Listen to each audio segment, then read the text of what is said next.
Dans cette vidéo, vous allez apprendre comment utiliser l'analyse de statistiques zonales dans AccessMod afin d'obtenir la couverture de la population qui a accès en un temps maximum donné à votre réseau de structures de santé. Pour ce faire, dans l'outil statistique zonale, vous devez commencer par choisir le raster de population dont AccessMod a besoin pour faire ses calculs de couverture. C'est un raster qui a été importé dans AccessMod auparavant. Et puis, la deuxième jeu de données que vous devez entrer, c'est bien sûr celui du temps de voyage que vous avez obtenu auparavant en utilisant la première analyse, l'analyse d'accessibilité. Vous sélectionnez donc ce premier raster que vous avez fait.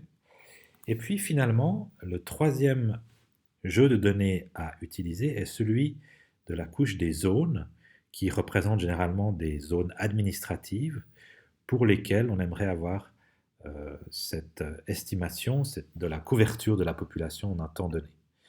Dans les données du tutoriel, nous avions apporté un shapefile appelé limite administrative qui contient 4 de ces zones administratives et nous les sélectionnons maintenant. Après la sélection de ce shapefile, AccessMod a simplement besoin de savoir quelle est la colonne de la table attributaire qui contient un identificateur unique de ces limites administratives. Et dans notre cas, c'est la colonne appelée admin code. Et puis ici, quelle est la colonne qui va contenir le nom de ces limites administratives, cette admin name. Finalement, il me reste à choisir le temps de voyage maximum pour lequel j'aimerais obtenir mes statistiques de couverture. Donc je vais par exemple mettre 120 minutes ici, et puis en cliquant sur mise à jour, très rapidement, j'ai l'obtention de ma table de résultats ici, où vous voyez que pour mes 4 zones administratives, qui sont ces 4 lignes, j'ai leur nom, j'ai ensuite une colonne pop totale qui contient la population totale dans chacune de ces zones, bien sûr tirée de notre raster de densité de population, et puis la colonne pop travel time me donne le nombre de populations qui se trouvent dans ce cas-là à moins de 120 minutes de voyage de la structure la plus proche.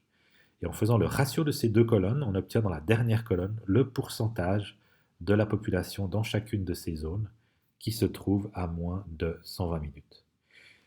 Vous voyez qu'une des zones a une valeur de 0, puisque si vous avez mis les données du tutoriel dans votre logiciel SIG, vous avez vu qu'il y a une petite zone qui est assez éloignée, qui ne contient pas de structure et dont la population ne peut pas atteindre une autre structure ailleurs dans la région en moins de 2 heures. Mais si par exemple je change maintenant mon temps de voyage maximum et que j'indique 240 minutes, donc 4 heures, je clique ensuite sur mise à jour, la table se met à jour, vous voyez que bien sûr les statistiques de couverture ont augmenté et que notre première région maintenant a un petit pourcentage de la population qui peut atteindre une structure en moins de 4 heures. Donc ça, c'est ma table résultat de cette analyse. Je peux sélectionner cette table et faire un copier-coller dans Excel ou dans un autre tableur. Voilà comment on peut obtenir facilement ces statistiques de couverture.